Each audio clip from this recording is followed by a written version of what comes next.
This is scary. Even scarier than Halloween or public speaking. Scarier than descending the stairs into a dark and unfamiliar basement. What is it, David? It's sharing your financial goals with friends and family. We took the time to look back to when we did it, and today we're sharing the 9 things we learned. You're listening to Career Money episode number 356. Let's get on with the show.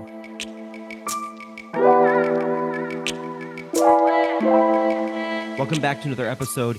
You know, this episode is an interesting one because I think a lot of us are scared to tell the truth about ourselves, especially to people who have been conditioned to us living a certain way. This is who we are, right? When we want to make a change in our lives, whether it's a financial goal or a personal goal or a goal that we are going to know, we know we're going to struggle with, we often get scared as to what other people are going to think. We're worried about what our friends are going to say. We're worried about what our family is going to say.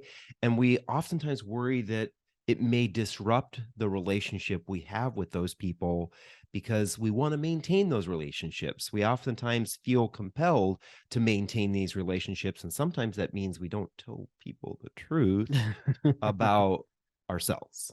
So, I think this is, a lot of us in the LGBTQ plus community can relate to this, right? Many of us have come out and sort of told something to our friends and family that makes us seem somewhat different than they are. So we've kind of overcome that. But for a lot of people, it's even scarier to talk about your financial goals than it is to come out of the closet about your gender identity or sexual orientation.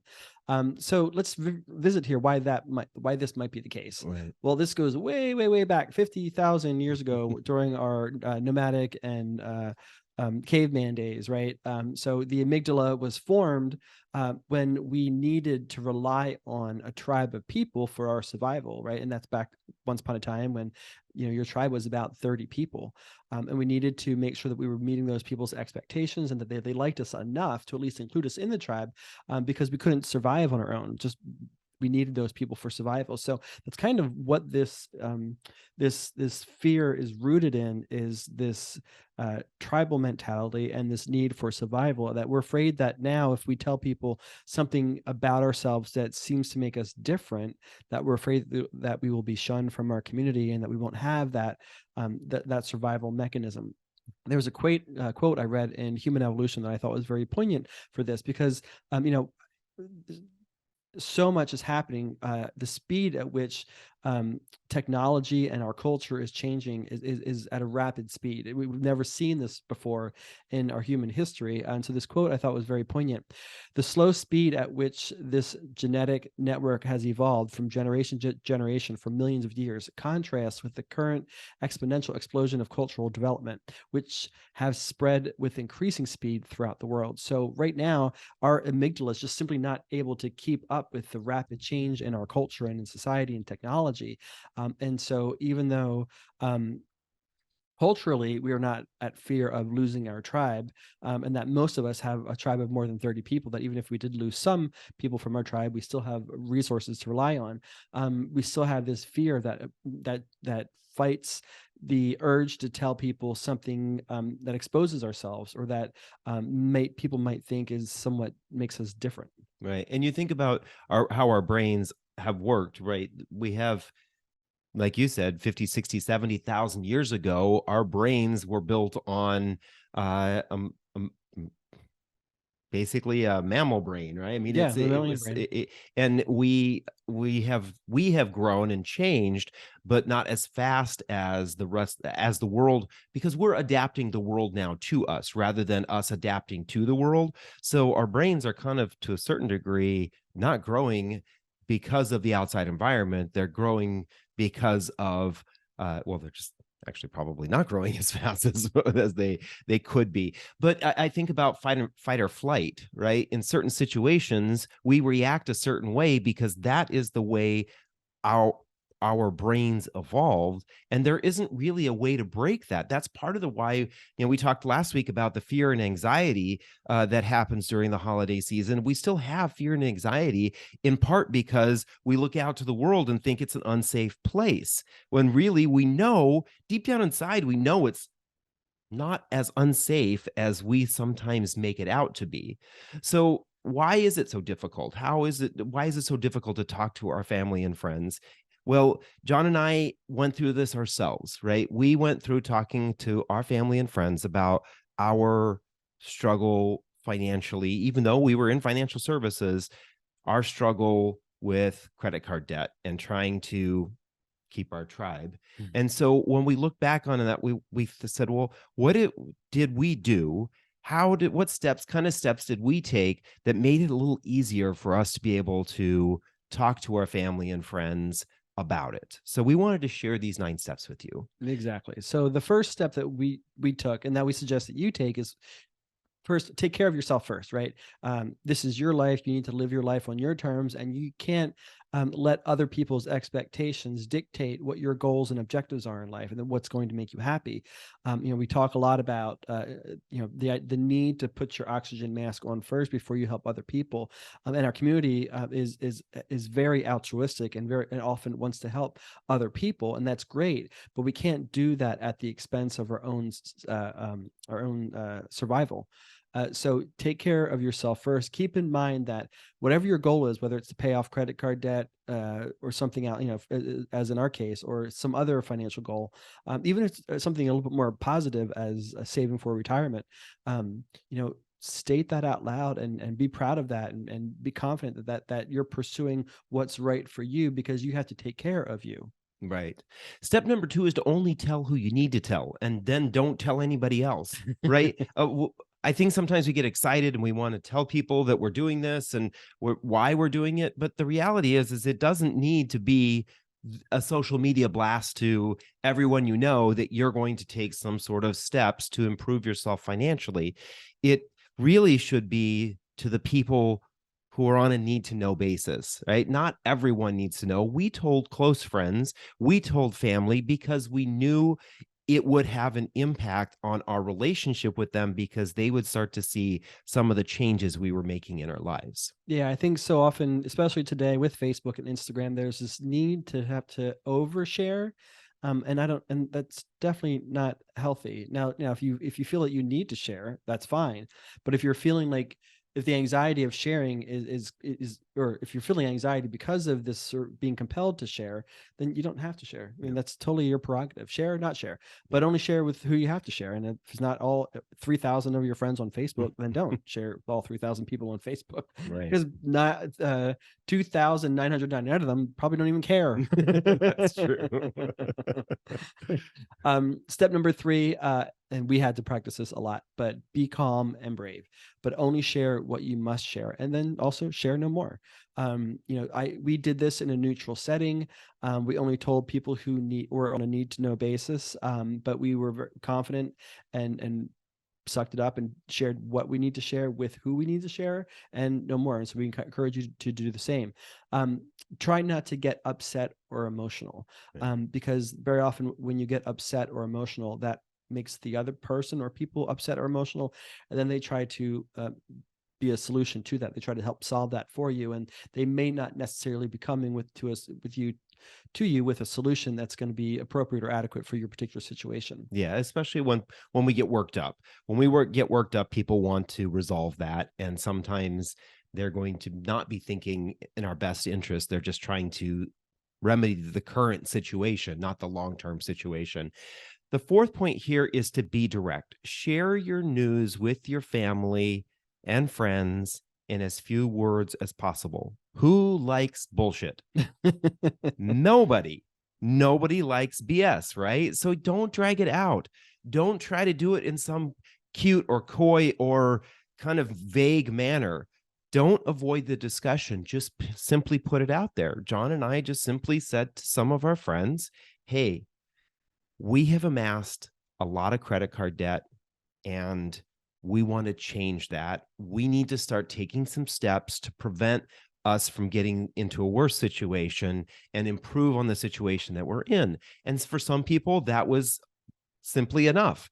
When it came to John's family, because we don't talk to my family, but when we came to John's family, we simply said, we have $51,000 in credit card debt. We need to change this. And of course, we can't do Christmas. they were certainly surprised and ready to help us make changes. And I think it'll be helpful for why did we feel in certain circumstances to tell people our situation. Well, with some friends, we didn't want them to think that we were suddenly shunning them or avoiding them or declining invitations with them out of the blue for any reason that like we didn't like them anymore or or there was something wrong with us. We wanted to be honest with them. That we said, hey, we have this debt and it's our goal to get this paid off as quickly as possible because it's causing us a lot of financial anxiety and stress. And so we're going to focus on this right now. That way our friends knew that, hey, we weren't just ghosting people. We weren't just stopping hanging out with them. We were still friends with them and we'll still hang out with them in circumstances when it won't adversely affect our finances. And the same thing with my family. We shared with them that we had so much debt and that we were paying off that debt because my family likes to do Christmas huge, right? And that's this time of year, right? They like to do Christmas big and maybe even more than is necessary. But we wanted to let them know that, hey, you know, we still love you. We still want to hang out with you for Christmas time, but we're just not going to be able to participate in the gift giving for this reason. So don't be upset. And those were there were net, I think there were only a dozen or so people maximum that we shared this news with. That's why we felt compelled, because we didn't want them to get upset for why we were suddenly changing how we interacted with them. Step 5 here is to prepare the message. Practice, practice, practice, but don't be a robot, right? Very often we create a lot of anxiety for ourselves because we don't know how to bring up the conversation. Well, the more you practice that with yourself, talk about it in a mirror with yourself, explain, or a loved one who you're making these changes with. Exactly. Practice that so that when it's time to actually have the conversation, you can be direct and to the point. You won't be coy. You won't upset other people. And it'll make it a lot less painful for yourself. So if you're feeling anxious about it, practice is a great way to solve that. Yeah. And I think the other thing about being prepared with your message is you know who you're going to talk to and how the changes you're going to make in your life are going to have an impact on your relationship with that person or this group of people, right? So being prepared with what you're going to say with them is going to make that conversation a lot easier, especially if you can think about some examples of how things are going to change and then how you're going to make life just as enjoyable, or your relationship with them just as enjoyable as it has been in the past with these minor changes. The next thing here, step number 6, is to be goal focused. When we're goal focused with what we're going to do, something happens when somebody tells you or you tell somebody that they're working on something. Our brains kick into this whole idea of how can I help you reach your goal? More often than not, when we share our goal with our friend or family, they become solution oriented. And the great thing about that is, no, not all of their solutions are going to work for you, but hearing them tell you a story about how they worked on a similar goal or towards a similar solution, or the things that they did, can help you see how you can do something similar or give you the motivation to keep going. And it doesn't matter what your goal is, try to frame it, or what it is that you want to change, try to frame it as a goal, right? My goal is to pay off $51,000 in credit card debt. My goal is to improve my credit score to an 850. My goal is to save up X number of dollars in an emergency savings account. All of those things are a little bit more exciting than saying to someone, I have a bunch of debt. Because they're going to be like, oh shit, I don't want to be a part of this conversation. Here we go. Or my credit score sucks, or I have no money if an emergency happens, right? All these things, all those statements are things that make people go, I need to get the heck out of here. Yeah, I don't know what to do. Yeah, and I will say that when we did share, the people that we did share our news with, they were very supportive, and our friends specifically started to come up with ideas of how we can actually spend time with them that wasn't always so focused on or resulted in so much money being thrown out the window. Yeah, exactly. So that was very helpful because solution-oriented minds helped us achieve our goal that much more quickly. Step number 7 here is to understand that not everyone is on the same journey, and that is totally fine. There are now 8 billion people in the world, and we are all on our own journey. We are not all going to achieve the same things at the same time, have all the same kinds of successes. We're just all different. And so understand that while you might have a goal, a financial goal of paying off debt or saving for a down payment on something, that your friends or family might not have that same goal, and that is totally fine. You just need to be able to construct a lifestyle or a relationship with them so you can still have a relationship with them that doesn't adversely affect what your goal is, and they need to also adjust accordingly. And so that's the ask that you would have of your friends or family is, this is my goal, this is what I'm going to be focusing on, but let's continue to stay connected and have a good relationship with each other, by whatever means that necessary. Right. And I think one of the other good things about this is to let them know that you're not going to judge them for the things that they want to do that you may have done with them in the past, but you're going to withdraw from doing it. So, for example, John and I had to say to some of our friends, you know what? We're not going to go and drop $250 on dinner anymore. We can't afford to do that. We need to be setting money aside to paying off our credit card debt. We don't want to stop you from doing that. And we hope that someday in the future, we'll be able to enjoy doing that in a more financially responsible manner with you again. That way you're able to basically say to them, you do what's right for you because I'm doing what's right for me. And somewhere we're going to meet in the middle. Exactly. Right? All right, step number eight here is to ultimately remember to tame your mammoth. Yeah. Again, we talked about this at the outset. Our brains are our ancestral brains. They're rooted in this idea of we get scared when we need to share the truth with people, especially when that truth is something that we ourselves maybe have some shame or are uncomfortable with or going to feel judged by. Yeah, there's a great article that we suggest you read called Taming the Mammoth, Why You Should Stop Caring What Other People Think, on waitbutwhy.com. And basically what it comes down to is culture and society have evolved. Our brains haven't kept up. And as we said earlier, 99% of the people don't really give a rat's rip what your goal is. They're not talking about you. They're not thinking about it on an ongoing basis. It's just we in our mind are constantly thinking that other people are thinking about us constantly, and they're simply not. Yeah. So don't get wrapped up in it. Focus on what's important for you. Achieve what goals you want to achieve so that you can live your best life and not be stressed financially or have a financial anxiety or anything like that. Yeah.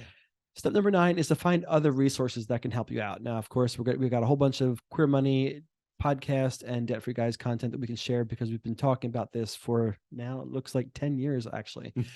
So check out How to Build Self-Confidence on Queer Money episode number 266, The Power of Aligning Your Values and Standards on episode 280, How to Say No to Friends, episode 296, which would be very poignant for this particular episode and maybe the entire holiday season. Also, we suggest maybe reading It's a Marathon, Not a Race, Namaste on debtfreeguys.com. And then on our YouTube channel, we did this episode called 3 Keys to Gain Self-Confidence. Check that out too. The combination of those might provide you with the resources that you need to help build the courage to share with your friends what your financial goals are. And then the best way to articulate that with them so it's as unspontaneous and scary as possible. Yeah. I think the other great thing about going and finding some resources for yourself is it's going to also prepare you for having that conversation. Oftentimes when we share these kinds of goals with people, we want to feel, like John said, the confidence level that we know that we can achieve this, but sometimes that comes with, we know that we have to create a little bit of a plan when we're going in to have this conversation about what it is we're going to do. Instead of just saying, I'm going to be paying off a bunch of credit card debt, or I'm going to be saving for an emergency savings account, lay out a little bit of your plan. These are some of the things that I plan on doing. I am going to be prepared because I've done a little bit of research on how to get there. My bet is that if you share with your friends and family, your goals are that way, they'll probably hop on board and try to improve their financial situation, even just a little bit too. Yeah. So stay tuned for your Queer Money takeaway from this episode. Thank you for listening to another episode. Here's your Queer Money takeaway from this one. You've done it before when you came out. You can do it again with your financial goals. Stop caring what other people think of you and do what's right for you. So come out about your financial goals. Then join us Thursday for another bonus Queer Money, and next Tuesday when we share tips on how to spend responsibly this holiday season. Another episode on reducing financial stress and anxiety. Thank you and have a great week.